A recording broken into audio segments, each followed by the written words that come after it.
Did you just find out your human design type? And do you want to know what it means? Hi, I'm Victoria Jane, and welcome to my human design channel, where we talk about human design and the practice of really living your design. And today I want to break down the 5 different types as a starting point for really understanding what human design can offer you.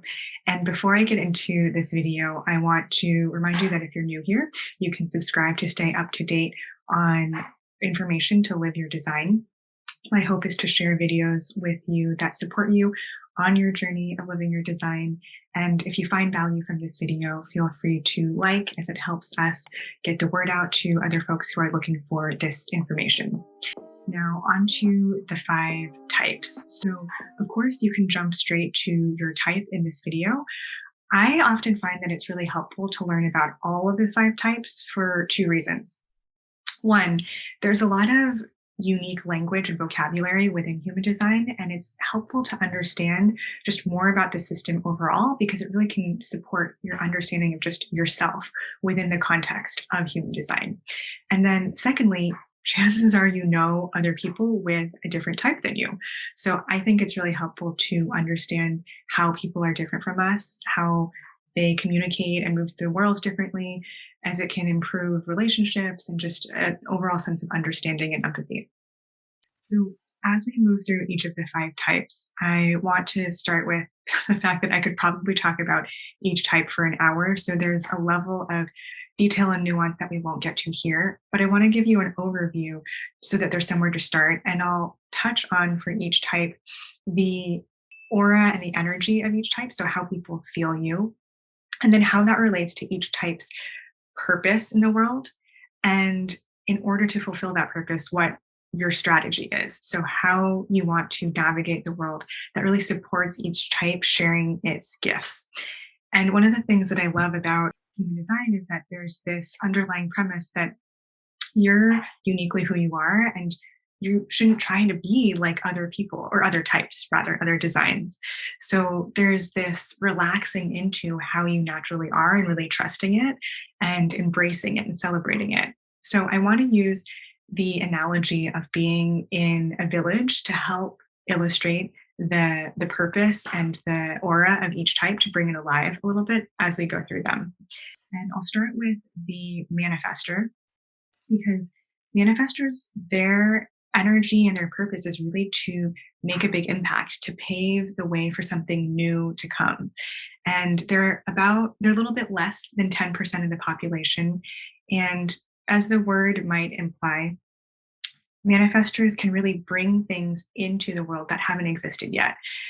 Quick caveat: if you are not a manifestor and you're hearing this and you're kind of bummed and you're worried, like, oh no, does that mean I can't manifest? I want to clear that right now. Within human design, this is one of those vocab things. Manifestor, the type, means something very specific about this energy that I'll keep explaining. But any type can manifest in the general Abraham Hicks kind of way. So manifestor specifically, the energy that you give off, your aura, is described as closed. And this isn't a bad thing. It actually allows you to be a little more protected and less influenced, essentially, by the people around you. I almost picture it like, if you can imagine a cartoon character that's like going to tunnel through a mountain and there's like a protective ball of energy around them. That's kind of like the manifestor. And typically manifestors have this really strong conviction. There's things you want to do that you just have to do.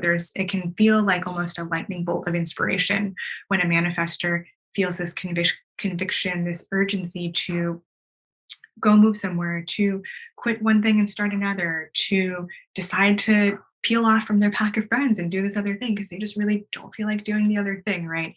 Freedom and independence and the ability to do exactly what you want is so crucial for a manifestor, because when you do that, you open up new possibilities for other people. So in this village analogy, if you imagine, there's a group of us and we're wandering through the forest or whatever it is, the manifestor, their strategy is what's called to initiate and inform.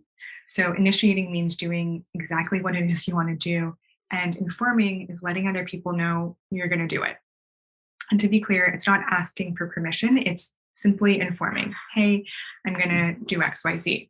So back to that village analogy, we're all wandering around, and the manifestor is the one that looks over the ridge line, sees like a really cool spot, feels that urge of like, wow, I want to go explore that, and tells everyone else, hey, I'm going to go check out that place and I'll be back and let you know how it all is. And that's the initiating, like, okay, they're not worried about somebody getting upset at them for leaving, whatever it is. They're just stoked to go explore that spot. And they let people know. And that opens up the possibility for the rest of the community to decide, oh, did that spot look cool? Should we go there? Should we camp there? So that is a bit about the manifestor strategy, how the manifestor energy feels. Closed, potentially polarizing, which is not a, I want to be very clear, not a bad thing, because there are always people that are going to want to follow the manifestor. It's not going to be everyone, but it's going to be the right people will be your biggest fans. Some of my oldest friends are manifestors I'm very close with. And I'm like their number one fan. They're some of the best people. But it can be a common manifestor pain point to have felt like maybe, oh, I'm too big, too much, like some people feeling impacted that aren't part of the who's meant to be with you, thinking like, whoa, that's a lot, right? And part of the manifestor learning is, oh, that's actually okay. Some famous manifestors are Frida Kahlo and J.K. Rowling. And so these are women with big visions, right? Potentially to some people, certainly like their art came out across as strange or weird or different, but to dilute their vision would have been a disservice to themselves, to the collective. So that's a bit about the manifestor. Generators and manifesting generators are next two types. I sometimes get the question, are they considered two different types? Are they the same type? So the answer just depends kind of philosophically who you ask. What generators and MGs have in common is that you have consistent access to your life force energy, or sacral energy as it's referred to. So this means when you're doing what you enjoy, it fills you up. If you love running marathons, like, you'll do it, and it will, of course, take some energy, but it fills you up in a different way.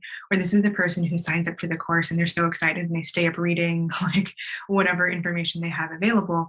And they're not necessarily super exhausted by it. Doing what you love fills you up in a certain way. And because of this, your energetic purpose is really to create, to build what it is you love, because in doing so, you share your energy with the world around you. And that essentially creates like the whole world, the businesses, the communities, the art, the self-expression, the love, right? And building and creating doesn't have to be a physical thing. It can be, a table or whatever, but it can also be being the teacher and showing up in your classroom and creating a whole experience of feeling nurtured and cared for, right? Any variation of life force energy, whether it's that caring, nurturing, or the building, or dedication. These are just some examples of different flavors of this sacral life force energy that both generators and MGs are here to share. And in aggregate, you make up about 70% of the population. So there's a lot of you, and that's for a reason. I don't want you to think that you are not special because you're a generator MG. You are so special. As I mentioned in another video, there's 2 billion unique combinations of your design. And we need this much of the population to be a sacral being, because we need you to share your energy and your light and your creations with the world. So your aura is felt as open and enveloping. The best way, I like to use the analogy of an inner fire, like that sacral energy being this inner fire. When you're doing what you enjoy, that glow just kind of, goes out around you. And people like being drawn in by the generator MG. And this in part is what allows your strategy of waiting to respond or responding to be what it is. Because as a sacral being, generator MG, you don't need to go out and chase and make things happen. You are not a manifester. Instead, the life force energy that's in you will just pulse yes or no, move towards or away from the things that you really want to pursue in the moment. And going back to that village analogy, if the manifester went off to scout and then came back and was like, oh my gosh, it's so cool. There's like a waterfall and fruit trees or whatever, right? It sounds idyllic. Then as a generator MG, your gut, you hear the prompt, right? In this case, it's there's a really cool spot. And your gut responds, yes, that sounds amazing. I would love to go, camp there and build a village. So we all go, and you as the sacral being are so excited to create, I don't know, the like village cooking, the camp area and fire pit and set up some hammocks, like so excited about all that. All that energy is like responding and excited to create and build. And then we build the village, right? You don't need to force it to happen. And another piece of responding is also not doing the things that are a gut no. So again, there's more to unpack in the generator MG strategy, but that's a taste of really noticing what is your body, your gut, your life force energy responding and pulsing yes or no to in the moment. And another piece of that open enveloping energy is people can feel included by you, like many people, in contrast to projectors, for example, which we'll get to.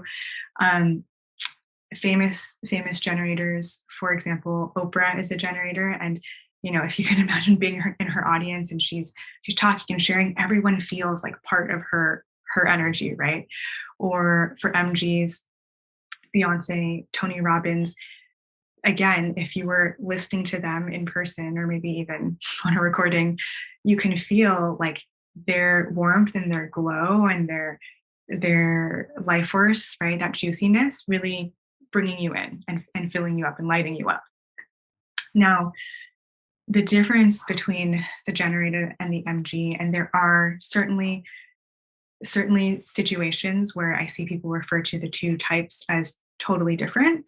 Um, and again, it kind of just depends on your school of thought. When human design was originally brought down in the oldest versions, MGs were considered just a subtype of generators. So depending on the situation, this is something to unpack further, but you can kind of look at both. Now, as already mentioned, generators and MGs have that same strategy of responding. The nuance that I'll add for the manifesting generator is that you do have a little bit of this manifesting energy. So you're a bit more of a hybrid type. And generally speaking, although it will depend on the specifics of your chart, you have a little bit of a quicker, like interested in many different things quality. So again, you share in common with the generator this purpose of really building and creating, but oftentimes the MG will be quite good at jumping between many different things because your gut is excited about many different things. And also, you might very quickly pick up things and then want to move on.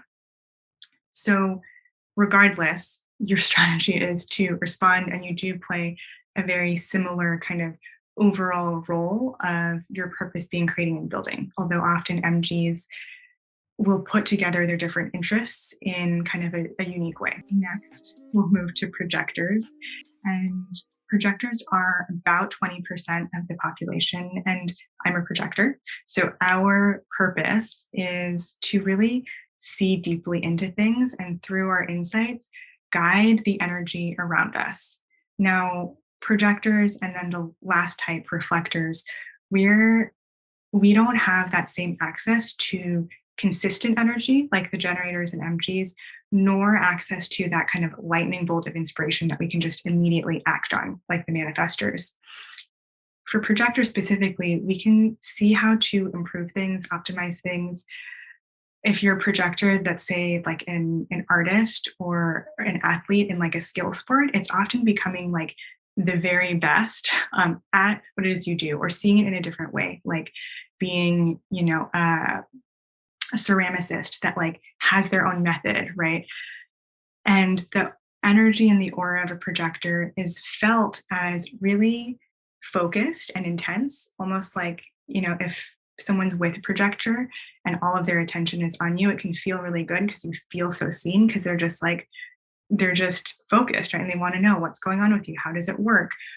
And a lot of times, projectors are the ones that will see with like their friends or their family, hey, here's how you solve this problem, or I can totally see the exact way this is meant to happen or to work out, or how to make something flow more smoothly, right? There's a lot of projectors I see in like ops kind of positions, like orchestrating, putting a whole event together, or being the right hand man, like chief of staff to someone, right? Because they can just see all the pieces.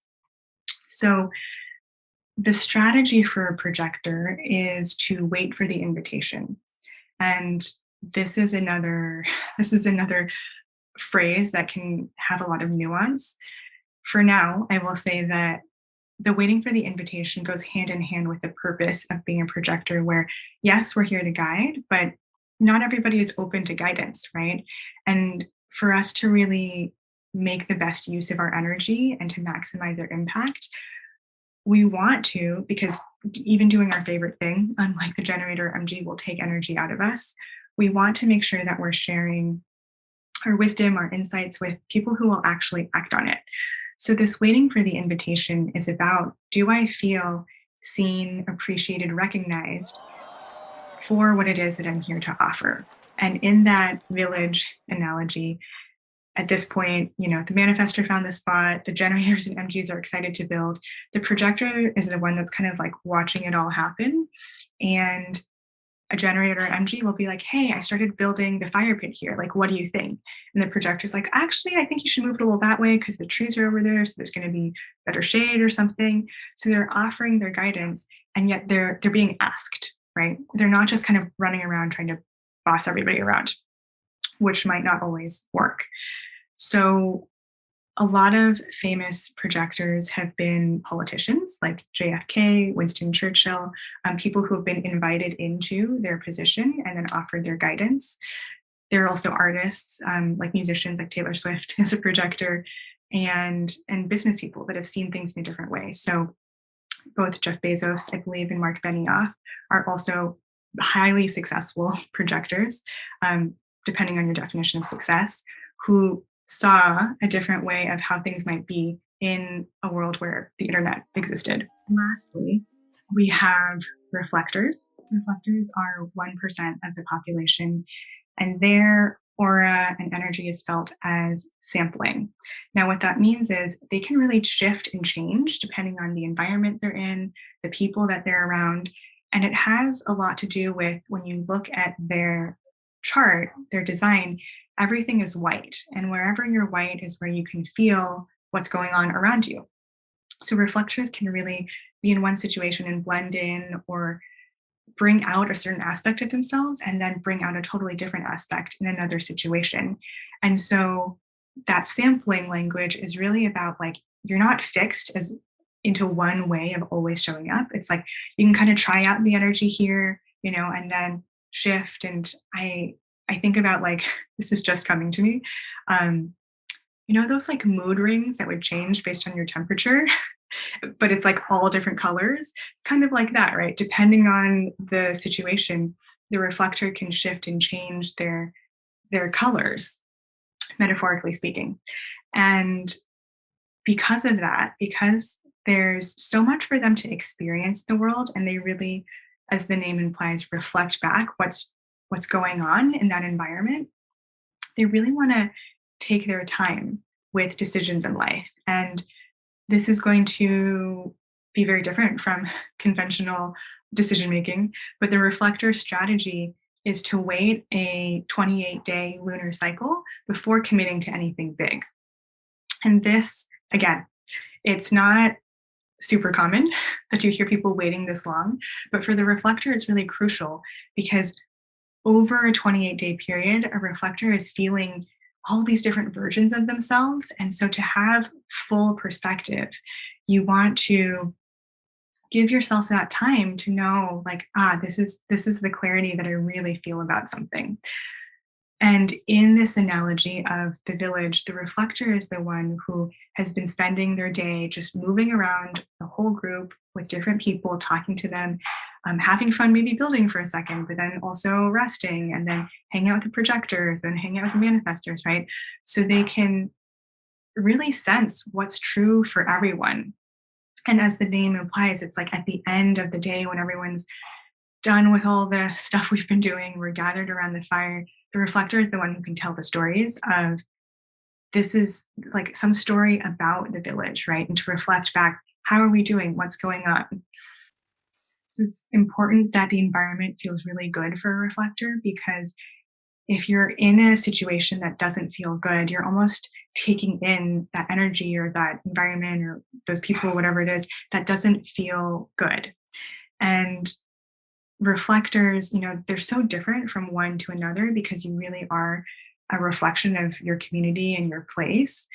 And famous reflectors, sometimes I find examples almost not super helpful because it doesn't describe reflectors as a category, it just describes that reflector.